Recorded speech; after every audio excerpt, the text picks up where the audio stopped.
નમસ્કાર, આપ જોઈ રહ્યા છો આજનો એજન્ડા. હું છું આપની સાથે કૃષ્ણા. શ્રદ્ધા અને અંધશ્રદ્ધા વચ્ચે ખૂબ પાતળી ભેદરેખા છે, પરંતુ આજે આ પાતળી ભેદરેખા પર જંગ છેડાયો છે. આજથી થોડા દિવસ પહેલા વિજ્ઞાન જાથાના જયંત પંડ્યાએ બનાસકાંઠાના કાંકરેજમાં એક દિવ્યાંગ ભુવા પર અંધશ્રદ્ધા ફેલાવવાનો આરોપ મૂકીને તેને પોલીસ મથકે લઈ જઈને માફી મંગાવી હતી. પરંતુ આજે પૂનમના દિવસે એ જ ભુવાજી ફરી એક્ટિવ થયા છે. ભુવાજીના સમર્થકોએ જયંત પંડ્યા સામે મોરચો ખોલ્યો છે અને તે ચેલેન્જ ફેંકી રહ્યા છે કે ભુવાજી આજે ધૂણશે. તાકાત હોય તો જયંત પંડ્યા રોકીને બતાવે. સામે રાજકોટથી જયંત પંડ્યાએ પલટવાર કર્યો છે કે લેભાગુ તત્વો ઉહાપો મચાવી લોકોને ગુમરાહ કરી રહ્યા છે.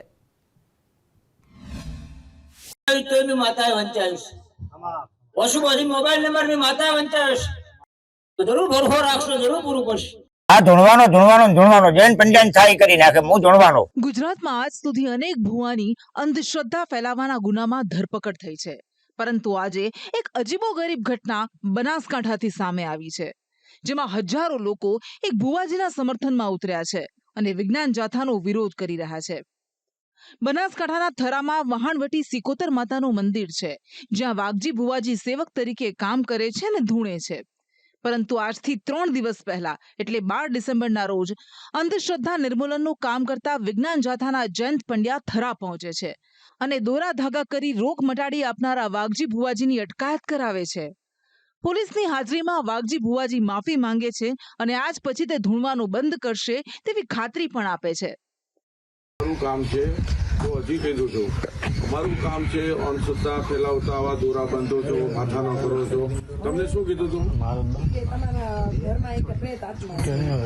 તમને કેમ ખબર પડી પ્રેતાત્મા છે? સૌ કોઈને લાગે છે કે આ બબાલ અહીં પૂરી થઈ ગઈ, પરંતુ આવું થતું નથી. આજના પૂનમના દિવસે થરાના વહાણવટી સિકોતર માતાના મંદિરે મોટી સંખ્યામાં ભુવાજીના સમર્થકો એકઠા થાય છે.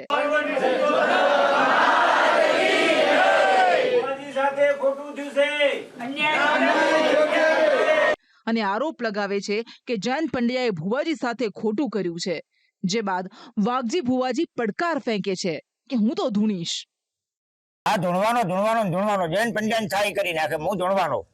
અને જે મને પોસ્ટર પકડાયું એ બળ જબરીથી ધમકાવીને પકડાયું છે, છેતરપિંડીથી પકડાયું છે.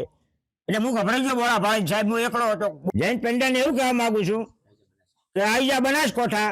હું રાજકોટ નથી આવ્યો, તું બનાસકોઠા આવ્યો છે મને ખોટી છેતરપિંડી કરવા. એ તું બનાસકોઠા આવી જા. હું રાજકોટ શું કામ આવું? હું થોડો તને લેવા રાજકોટ આવ્યો હતો. અને સાહેબ હું એવું કહું છું કે વસ્તીને હું તેડવા જતો નથી, વસ્તી એમ આવે છે, એને વિશ્વાસ આવે છે. હું કોઈને તેડું મૂકતો નથી. હાલ તો ભુવાજીના સમર્થનમાં હજારો લોકો મંદિરમાં એકઠા થયા છે, જેમાંના એક સમર્થક છે ભાજપ નેતા અને થરા માર્કેટયાર્ડના પૂર્વ ચેરમેન અણદાભાઈ પટેલ. જેઓ પણ કહી રહ્યા છે કે મારી પણ આ મંદિરમાં શ્રદ્ધા છે, ભુવાજી ક્યારેય રૂપિયા નથી લેતા. હું પણ દર વર્ષે 1-2 વખત તો દર્શન કરવા આવું જ છું. અને માતાજીની શ્રદ્ધાથી જેને કોઈને હાજુ થાય તો પોતાને કોઈ મોદગી હોય કે બીજું હોય કે કોઈ ઘરનું હોય કે એવા કામો માતાજીની શ્રદ્ધા રાખીને લોકો આવે, એમને ભુવાજી કહેતા હોય છે કે માતાજી તમારું સારું કરશે ને માતાજીનું સારું કરે તો પુત્રને રોટલા નોખજો કે આવું કંઈ કહે છે. પણ પૈસાની માગણી કરતા કોઈ જોડો હજી કોઈ પ્રશ્ન આવ્યો નથી.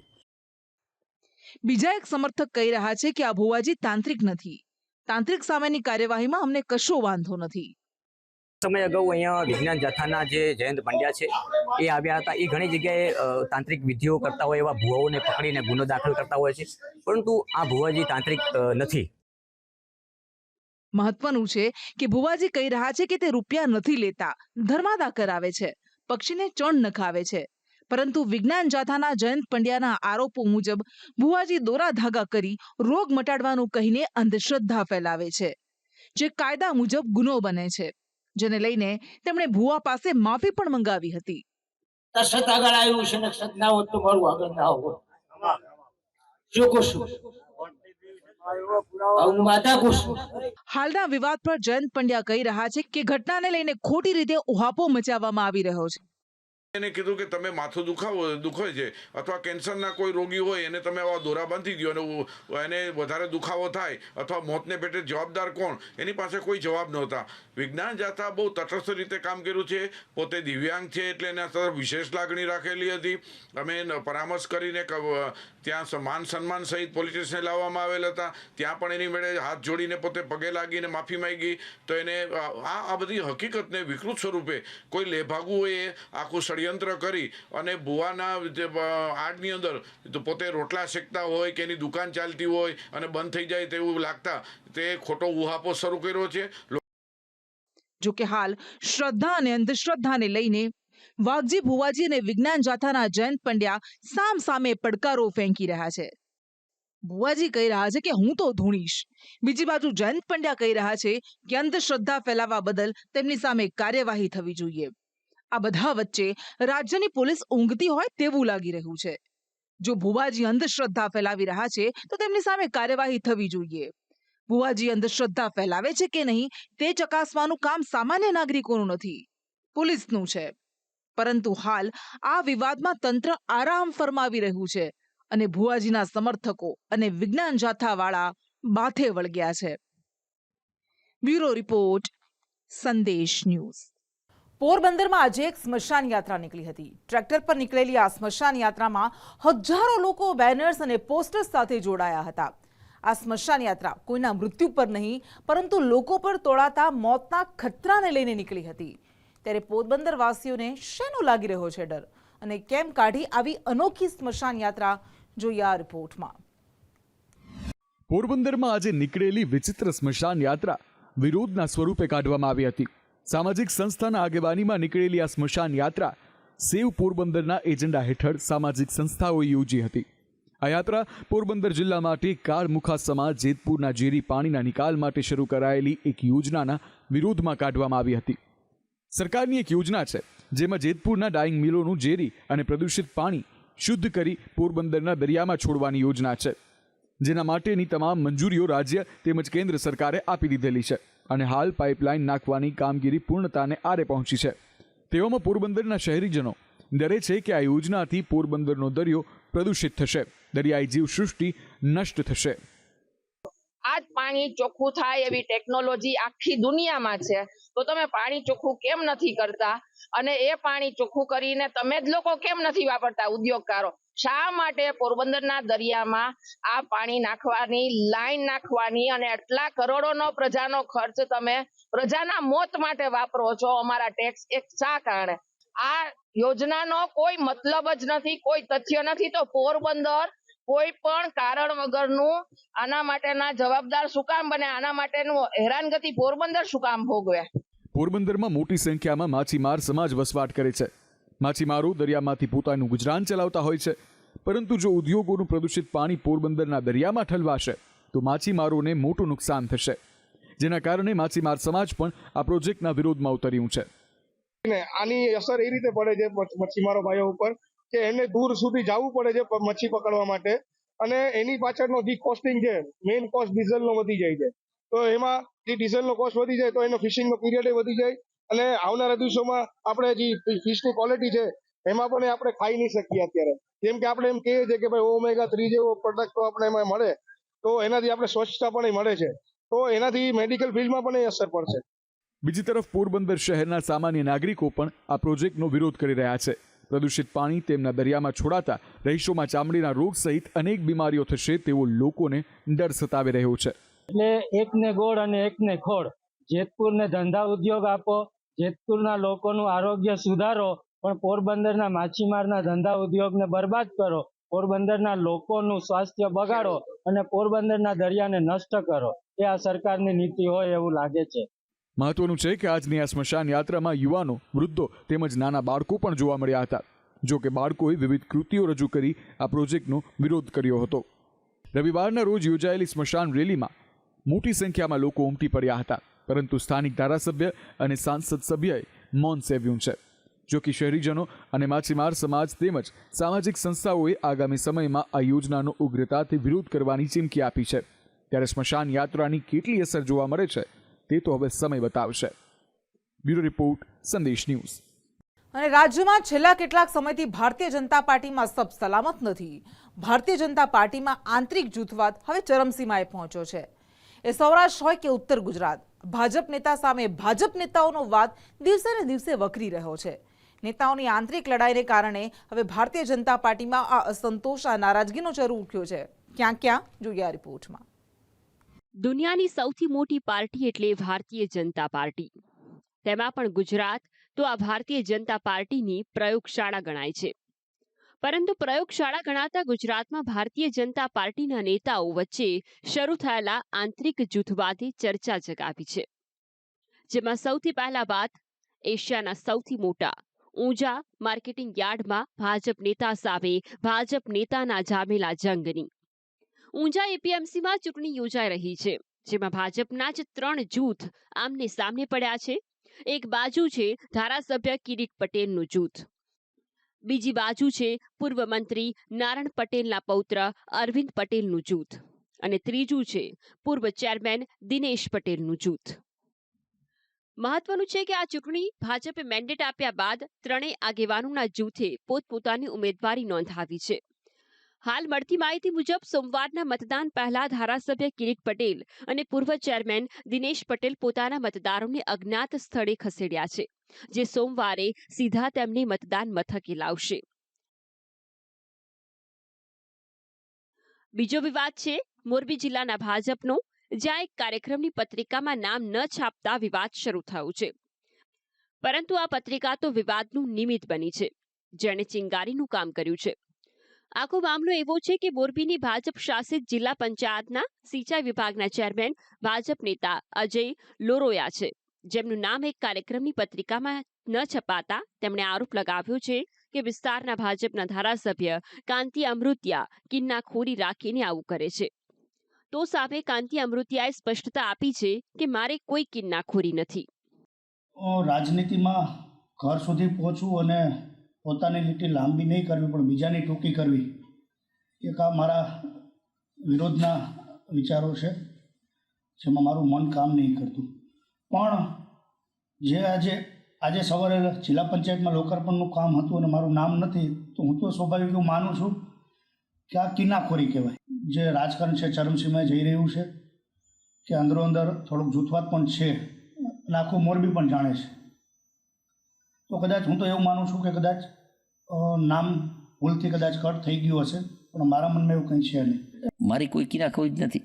એ જિલ્લા પંચાયત સભ્ય એનું કામ કરે, હું મારું કામ કરું. મારે શું કિન્નાખોરી હોય? કોઈ પણ માણસને હું 7 વાર ચૂંટાણો હોય તો પ્રજાના મતથી ચૂંટાણો પાર્ટીએ ટિકિટ આપી છે, બરાબર. એકવાર આવ્યો 2800 મતે અને બીજી વાર પ્રજાએ જોયું આ ગામમાં કે મારું દીકરું બહુ ભયંકર પોઝિશન એવી હતી, તો મને 62,000 મતે જીતો. એમાં એ માને કે ન માને એને મારે લેવા દેવા ન હોય ને. અને આવું તો એક નહીં, આવા કેટલાય આવશે, 10-15 આવશે. કેટલાયની દુકાનો બંધ થઈ ગઈ. ખાલી માલ ન હોય દુકાનમાં અને વેપાર કરવો હોય તો એ તો અઘરું તો ખરો ને. માલ વિના વેપાર ન કરે ને, માલ નાખીને વેપાર કરો.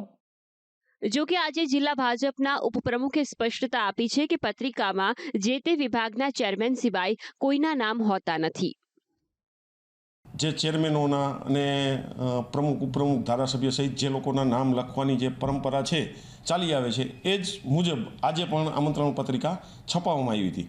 મુખ્યત્વે હોય એવું કે જિલ્લા પંચાયતના પ્રમુખ ઉપપ્રમુખ, જે તે વિસ્તારના ધારાસભ્ય અને સંસદ સભ્ય એમના નામ હોય, ઉપરાંત જે સમિતિનું કામ હોય, શિક્ષણ સમિતિનું હોય, આરોગ્યનું હોય, ICDSનું તો એના ચેરમેનનું નામ એમાં લખાતું હોય. એટલે કોઈને અન્યાય થાય એવું જિલ્લા પંચાયતમાં કંઈ છે નહીં અને કોઈનું નામ કાપી નાખવાની પણ વાત નથી. પણ હવે કેમ સમજવા ફેર થયું એ હું પણ વિચાર કરું છું. તો ભાજપમાં ચાલી રહેલા આંતરિક જૂથવાદનો ત્રીજો મામલો બનાસકાંઠાના ડીસાનું છે, જ્યાં ડીસા નગરપાલિકામાં ભાજપના જ 2 જૂથ વચ્ચે ગજગ્રાહ જોવા મળ્યો હતો. અને આ વિવાદમાં ડીસા નગરપાલિકાના પ્રમુખ સંગીતા દવેનું રાજીનામું પણ પડ્યું હતું.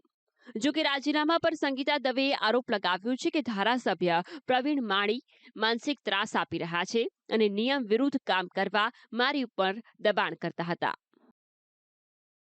એમનો ત્રાસ ખૂબ જ માનસિક, એમના જે કામો હતા, ખોટા કામો મારા પાસે કરાવ્યા હતા, એમના અંગત કામો મારા પાસે કરાવ્યા હતા. હું એ કામો કરવા માગતી નથી અને મેં ચોખ્ખી ના પાડી કે હું ખોટા કામો કરીશ નહીં.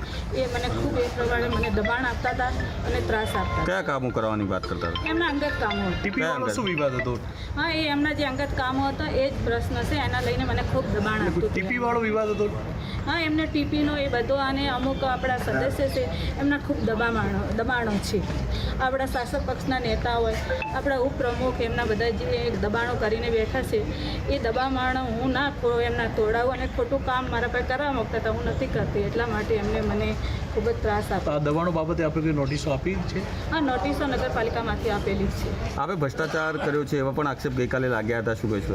હા, પણ એ મને સાબિત એક તો કરીને બતાવે મેં ભ્રષ્ટાચાર કર્યો એવો. આમ હાલ ગુજરાત ભાજપમાં ઉત્તરથી લઈને દક્ષિણ સુધી ડખા ચાલી રહ્યા છે. શિસ્તબદ્ધ ગણાતી પાર્ટીમાં કાર્યકરો એટલા મોટા થઈ ગયા છે કે હવે તેમના કારણે દુનિયાની સૌથી મોટી પાર્ટી પર છાંટા ઉડી રહ્યા છે. જો કે વર્ચસ્વની લડાઈ તો હજી ચાલુ છે. ત્યારે આ વાદ વિવાદ નેતાઓને નુકસાન કરે કે ન કરે, પરંતુ ભારતીય જનતા પાર્ટીને જરૂરથી નુકસાન કરી રહ્યું છે. બ્યુરો રિપોર્ટ, સંદેશ ન્યૂઝ. રાજ્યમાં કાતિલ ઠંડીનો કાળો કેર વર્તાઈ રહ્યો છે. ગાત્રો થીજવતી ઠંડીથી લોકો ઠૂંઠવાયા છે. નલિયામાં તાપમાનનો પારો ગગડીને 6 ડિગ્રીએ પહોંચ્યો છે, તો આ સાથે મોટાભાગના જિલ્લાઓમાં 15 ડિગ્રીની આસપાસ તાપમાન નોંધાયું છે. પરંતુ જો આવી ઠંડીમાં કોઈ તમને પલાળી નાખે તો? જી હા, આવું બની શકે છે. કડકડતી ઠંડી વચ્ચે માવઠું પડી શકે છે અને આગાહી કરી છે હવામાન નિષ્ણાંત અંબાલાલ પટેલે. ઠંડીથી ધ્રુજ્યું ગુજરાત. કચ્છ સૌરાષ્ટ્રમાં કોલ્ડ વેવ. પારો 6 ડિગ્રીએ પહોંચ્યો. ગુજરાતમાં દિવસે ને દિવસે તાપમાનનો પારો ગગડી રહ્યો છે. હાલ રાજ્યમાં ઉત્તર પૂર્વના પવનો ફૂંકાતા ઠંડીમાં વધારો થયો છે, જેને કારણે કચ્છમાં તાપમાનનો પારો ગગડીને 6 ડિગ્રીની આસપાસ પહોંચ્યો છે. જ્યારે રાજ્યના 17 જિલ્લામાં પારો 15 ડિગ્રી ગગડ્યો છે. ક્યાં કેટલું તાપમાન નોંધાયું છે તેની વાત કરીએ તો કચ્છના નલિયામાં 6 ડિગ્રી, ડીસામાં 9.1 ડિગ્રી, વડોદરામાં 10 ડિગ્રી, રાજકોટમાં 10.6 ડિગ્રી, પાટનગર ગાંધીનગરમાં 11.3 ડિગ્રી, અમદાવાદમાં 12.5 ડિગ્રી, અમરેલીમાં 12.2 ડિગ્રી, સુરેન્દ્રનગરમાં 13 ડિગ્રી, જ્યારે કેશોદમાં 13.7 ડિગ્રી લઘુત્તમ તાપમાન નોંધાયું છે. ઠંડીના ચમકારા પર હવામાન વિભાગે કહ્યું છે કે આગામી 5 દિવસ વાતાવરણમાં કોઈ મોટો ફેરફાર નહીં થાય. ફેરફારને નામે 1-8 ડિગ્રી તાપમાન વધી શકે. जो टेम्परेचर्स का जैसे मिनिमम का बात करें तो कोई ज़्यादा चेंज आने वाला नहीं है. अगले 5 दिन तक नो लार्ज चेंज ही होने की उम्मीद है. हल्का सा राइजिंग ट्रेंड होगा लगभग 1 डिग्री के आसपास को, बाकी कोई विशेष चेंज नहीं आएगा. राइजिंग अभी तो जस्ट क्लाइमेटोलॉजिकली तो ये सबसे कम का ही होता है. मिनिमम टेम्परेचर्स रहते हैं दिसंबर लास्ट और जनवरी में. જો કે હાલ ઠંડીનો ચમકારો અનુભવાઈ રહ્યો છે વધુ પડતા પવનને કારણે. હવામાન વિભાગના વૈજ્ઞાનિક કહી રહ્યા છે કે આગામી 5 દિવસ પણ પવનની ગતિ બદલાવાની નથી. हल्का सा इसमें प्रेशर ग्रेडियंट का रोल है. जो थोड़ा सा प्रेशर ग्रेडियंट बढ़ा हुआ है तो हो सकता है अगले 4-5 दिन में थोड़ा प्रेशर ग्रेडियंट कम होगा तो विंड्स में भी कमी होने की संभावना है. પરંતુ આ બધા વચ્ચે હવામાન શાસ્ત્રી અંબાલાલ પટેલની આગાહી લોકોને ધ્રુજાવી રહી છે. રાજ્યના વાતાવરણમાં પલટો આવશે. કડકડતી ઠંડી સાથે માવઠું પડશે. કમોસમી વરસાદ સાથે કરાની શક્યતા. ડિસેમ્બર અંતમાં બદલાશે હવામાન. અંબાલાલ પટેલ કહી રહ્યા છે કે ડિસેમ્બરના અંતમાં એટલે કે 26 ડિસેમ્બરથી 4 જાન્યુઆરી વચ્ચે રાજ્ય પર માવઠાનું સંકટ આવશે, જેના કારણે લઘુત્તમ તાપમાનમાં મોટો ઘટાડો થશે.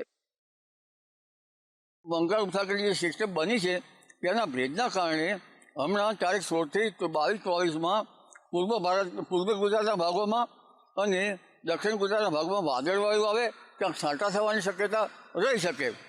પરંતુ તારીખ 26 પછી એક મધ્યમ કક્ષાનો 25 વિક્ષોપ આવશે, જે જાન્યુઆરી તારીખ 4 સુધીમાં રાજ્યના ભાગમાં હવામાનનું પરિવર્તન કરશે. કારણ કે 26 તારીખની આસપાસ બંગાળ ઉપસાગરમાં પણ એક લો પ્રેશર બનશે અને જેના ભેજના કારણે અને અરબ સાગરના ભેજના કારણે તારીખ 26 બાદ કંઈક અંશે વાદળો અને ક્યાંક છાંટા છૂટી રાજ્યના ભાગમાં થવાની શક્યતા રહેશે. પરંતુ 26 તારીખ બાદ ગાત્રો થીજવતી ઠંડી પડવાની શક્યતા છે જાન્યુઆરીની શરૂઆત સુધીમાં રહેશે. આમ હાલ રાજ્યમાં ઠંડીનો ચમકારો જોવા મળી રહ્યો છે, તેવામાં હવામાન શાસ્ત્રી અંબાલાલ પટેલની આગાહીએ લોકોને ધ્રુજાવી દીધા છે. કડકડતી ઠંડીમાં લોકોને સ્વેટરની સાથે હવે રેનકોટ લઈને ફરવું પડશે તેવું લાગી રહ્યું છે. ત્યારે આગામી સમયમાં કાતિલ ઠંડીના કાળા કેરથી લોકોએ સાવચેત રહેવાની જરૂર છે. બ્યુરો રિપોર્ટ, સંદેશ ન્યૂઝ.